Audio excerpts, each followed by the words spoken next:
Okay, we were talking about the series, the Gumby series in the '80s, and how things were different from the original.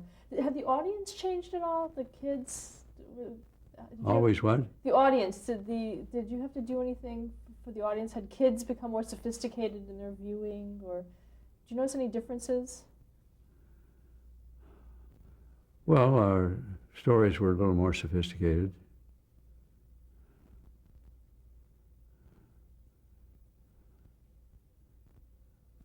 We brought in, historical things and Don Quixote and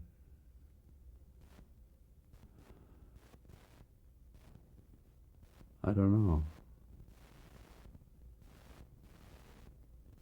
I'm always wondering about, they say, well, kids are getting so sophisticated watching television and they're getting more hyper. And I don't see that happening here.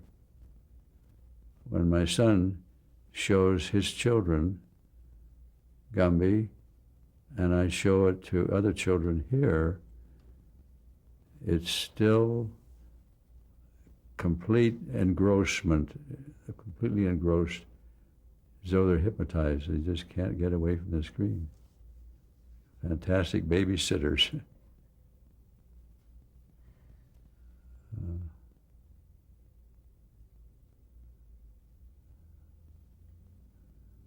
Up until around 7 years of age, I think. I really don't care much about reaching the older children.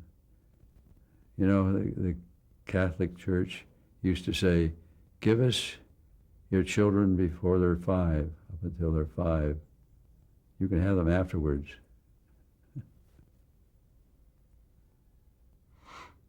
In 1995, then, you produced Gumby the movie. Mm-hmm. That was the first feature that Gumby was in? Mm-hmm. How did that come about? Why did you decide to do a feature? Well,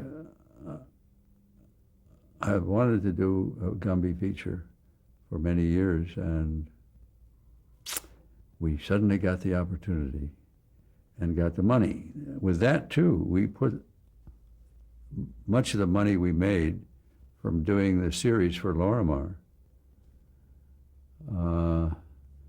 into the movie. And we had, Lorimar had bought the equipment for us, cameras and lights and space, and they were all there ready to go after 1988 when we stopped producing the series.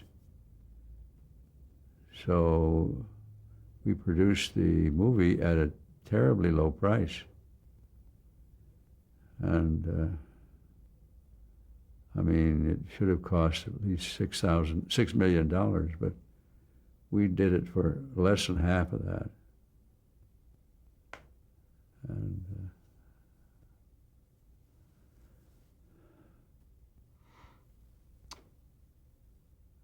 And the animators were working for half salary, actually. Instead of for $1,200 a week, they were getting $750 a week. And then they went right over to Disney and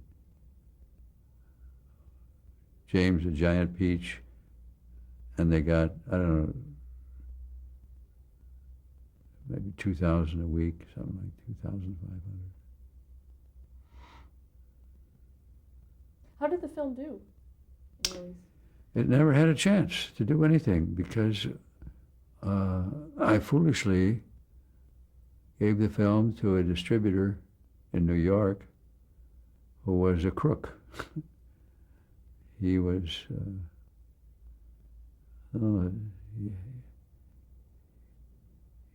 he didn't have a sense of ethics. And so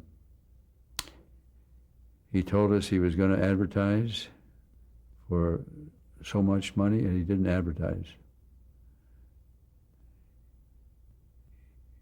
And he got it in the see, 20 of the top markets in all the big cities and so on, and he didn't advertise.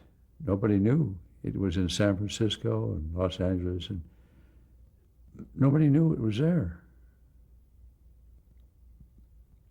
Except people who would see a little,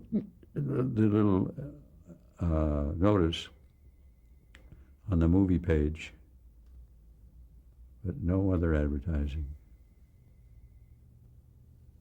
Now, today in 2001, your Gumby is being used again on ABC. ABC, yeah. And Disney we just finished negotiating a contract with Disney. They want to do a movie with people and Gumby and stuff. And I don't know where that'll lead, but they also wanted to do a new series with me as executive producer, and that'll be interesting. And we got them to agree to do most of it in clay animation. We use computers for certain special scenes and special effects. Because computer animation, no matter how refined, it still looks artificial. The artist, like in cartoons and in clay animation, the artist is hands-on.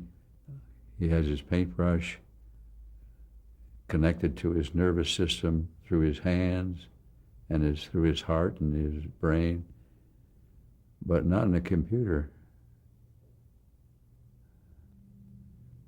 It has to go through this electronic network with a button. You just push a button here and click there and so on. The artist has nothing to do with it. And his nervous system is not involved. So,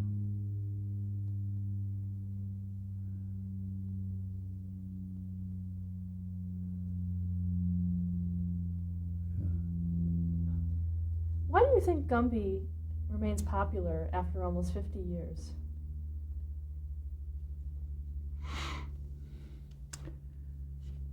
well,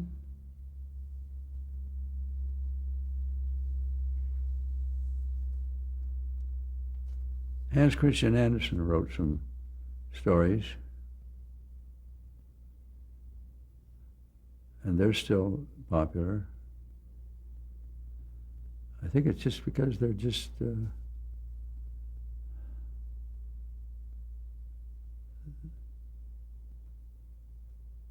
they didn't do it really to make money. They did it because they loved doing it for an art, and they loved children, I suppose, or people.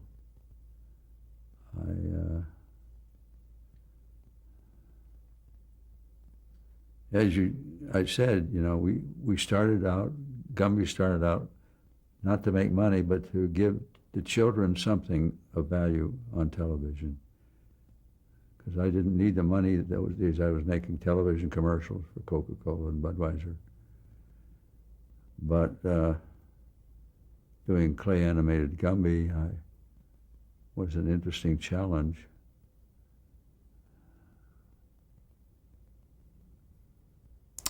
So, and I had my two children.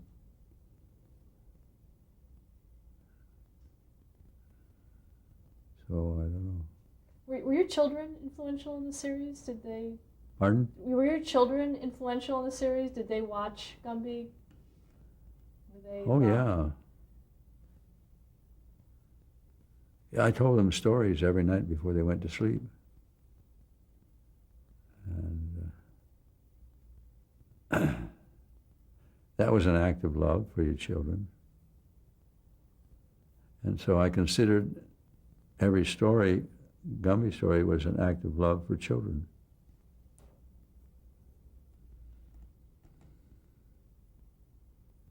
love, love, love.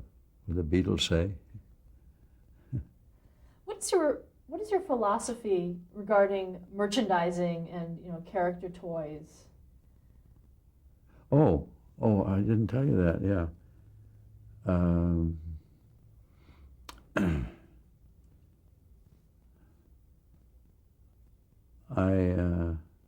I bought the series and all the rights from NBC back in 1959, maybe, and NBC hadn't gotten off the ground as far as merchandising is concerned.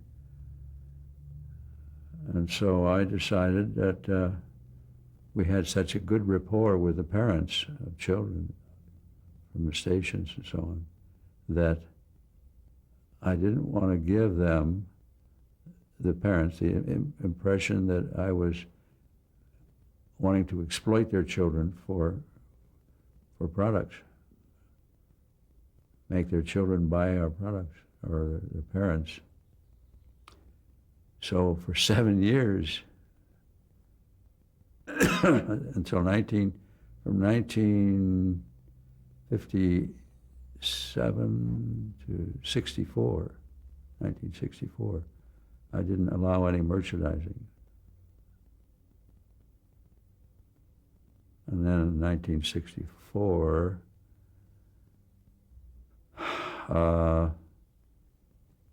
some people told me that a lot of children were asking for little Gumby dolls and things they could hold while they were watching Gumby on TV, and for other reasons. And so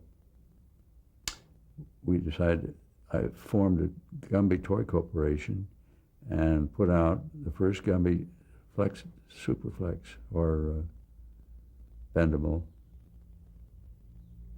and then Pokey. And I got such a good response from people. They were so glad I was putting it out. So I was very idealistic, I'd studied for the ministry. So it wasn't as bad as I thought. What advice would you give to an aspiring producer? If you had words of advice to give to an aspiring producer, what would you say to them? To inspire a producer? To someone who just wanted to start out as a producer. I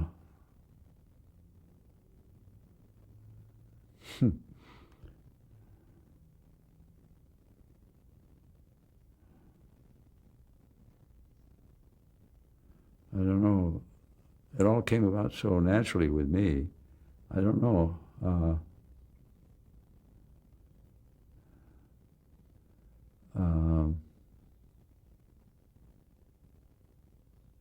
Just if they wanted to be a producer, I think they should search inside themselves to see why.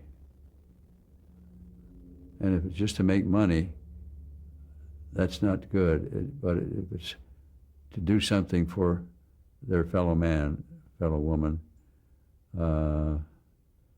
serving society and serving for some way. Service to society. That's why I'm still keeping myself alive and as young as possible, so I can serve society more by make sure that new Gumby films maintain their integrity. What do you consider your biggest career highlight? Highlight of my career. What are you especially proud of?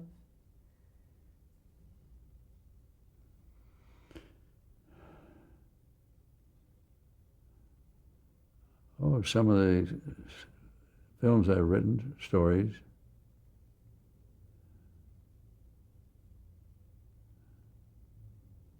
I don't know.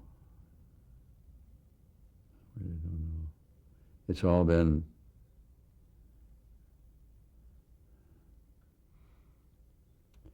See, they all came out of my subconscious. So it was like I'd go into like a daydream when I'd write a story, and it would come from somewhere. The muse, some muse would come out, and I remember Dad Clokey, people would ask him that about his compositions of music, and he said, they're just the muses. I don't know where it comes from. It comes from the cosmic consciousness, maybe. I don't know. You see, I don't believe that we're not the doers. We don't do these things. We're not the real directors of our life.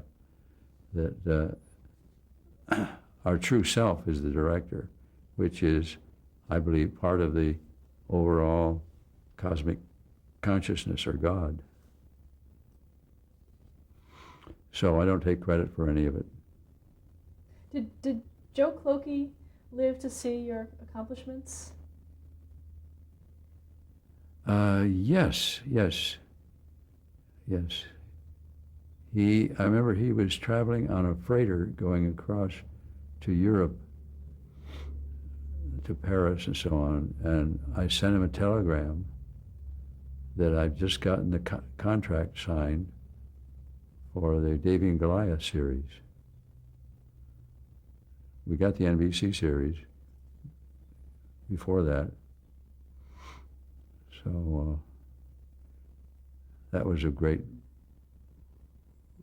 pleasure to him.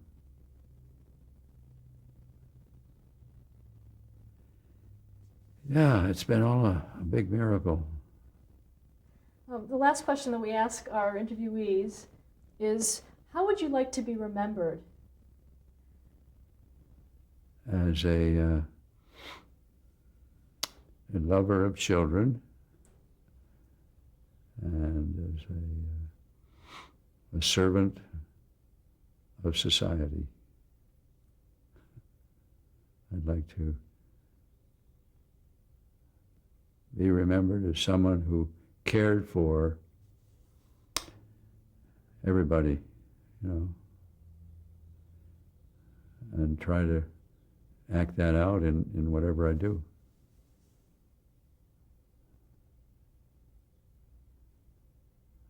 Love, love, love. You know what?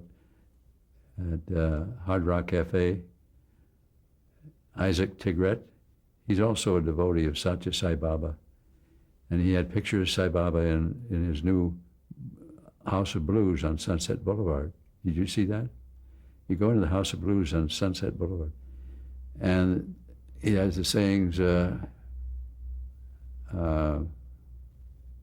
help ever, hurt never. Help ever, hurt never.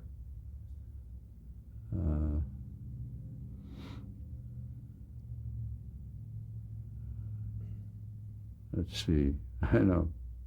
Don't worry, be happy. The other sayings, I can't think of it right now. Well, thank you so much for sharing your You're story with welcome.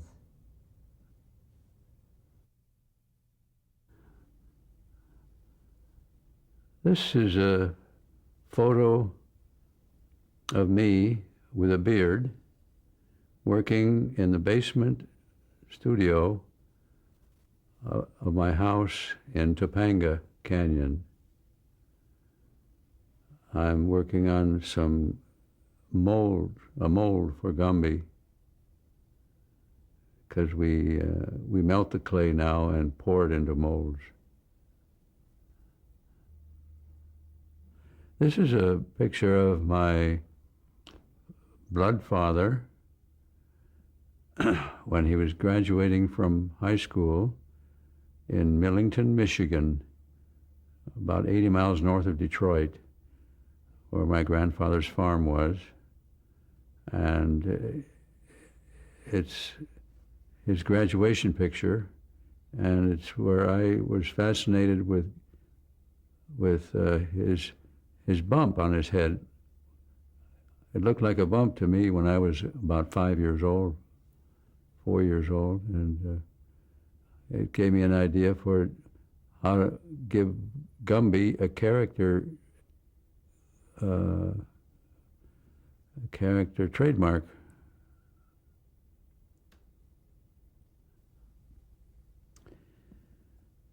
This is a picture of my foster father, who adopted me when I was 12. And he's responsible for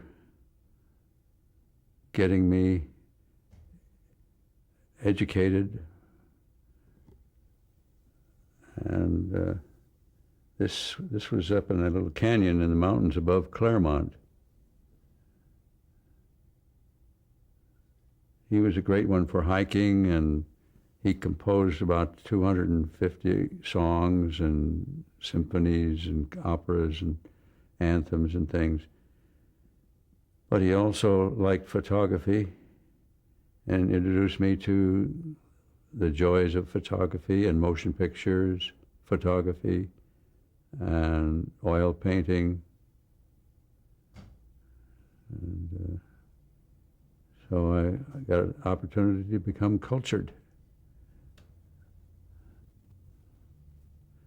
This is a picture of my father, my blood father, with my sister on the right and me on the left in Detroit, Michigan, in a park.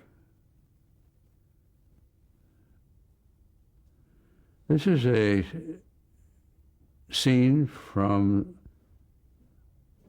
the second film we produced for NBC. And it's one of the few scenes that I animated myself. And Gumby was having the robot do a paint job, and the robot emptied the can on top of him. This was, we made two pilot films for NBC before they committed to full production. And this was the second pilot film. The first pilot film, this is Robot Rumpus, and the first one was Moon Trip. Gumby went to the moon. How long would it take to do one episode? Oh, gee, I don't know. There's so many factors, like how many animators. Take an animator, one animator, all day to do 10 seconds, 8 seconds. So it depends upon how many animators you have, how many sets you can build. For the second series, we had 21 artists building sets and props and preparing them ahead of time, and then 18 animators.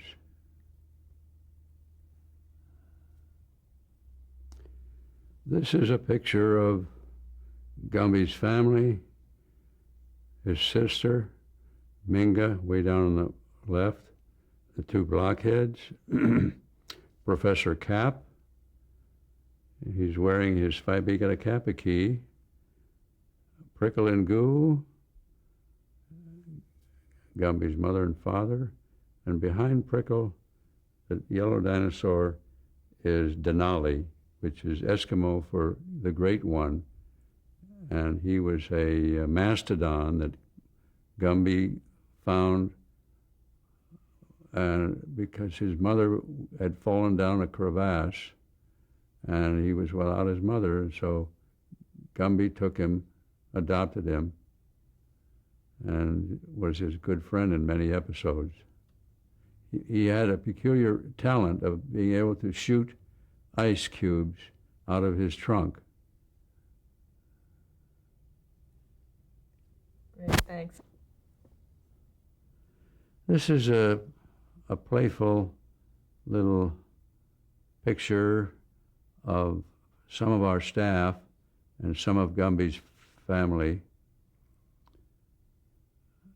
And this is Gumby's first girlfriend here, Tara. We danced with her in the movie, the Gumby movie. And these are all clay replicas of some of the staff.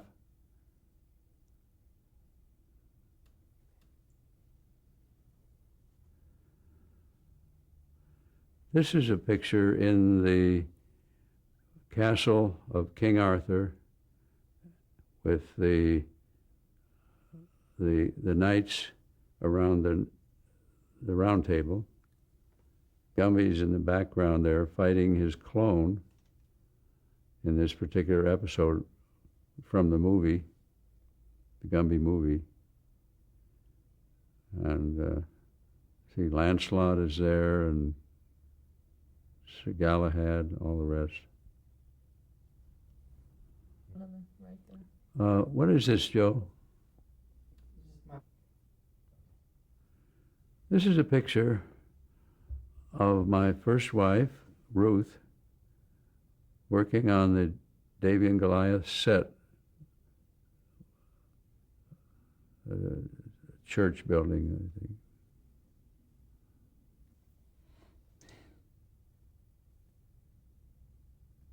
I don't know what that is, Joe. What is it? It's Ruth and Ray Peck holding a Goliath doll that was being made.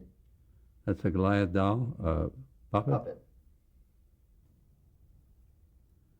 This is a set from Davey and Goliath, showing the lights,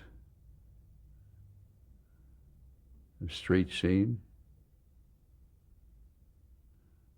This was done in 1960, probably 68. That's a picture of my second wife, Gloria, checking on the setup before we photograph it, of Gumby on bass and Clokey on piano.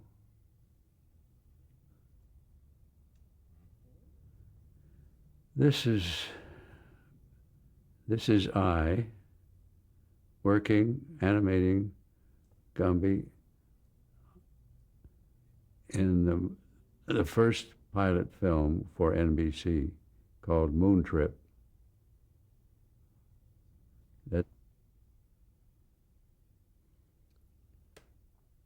This picture is of me standing by a set with 1 dozen Gumbies.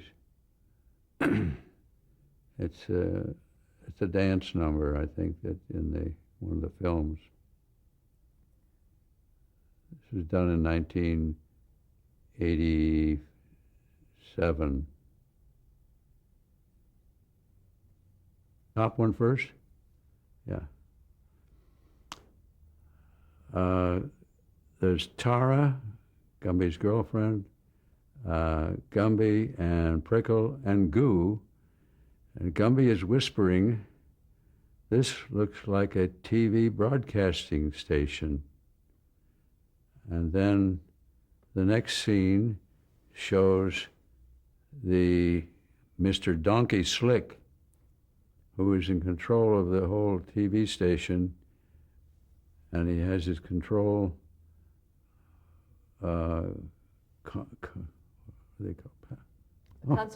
Console? Control console in front of him, and he's surrounded with all kinds of monitors. This is a page out of my storyboard that I drew for the movie Donkey Slick, which has not been produced yet. This is a picture of me with my 2 children, Joe and Ann at the entrance to the Hopi Indian Reservation in Arizona. All those are wind-sculptured rocks behind us.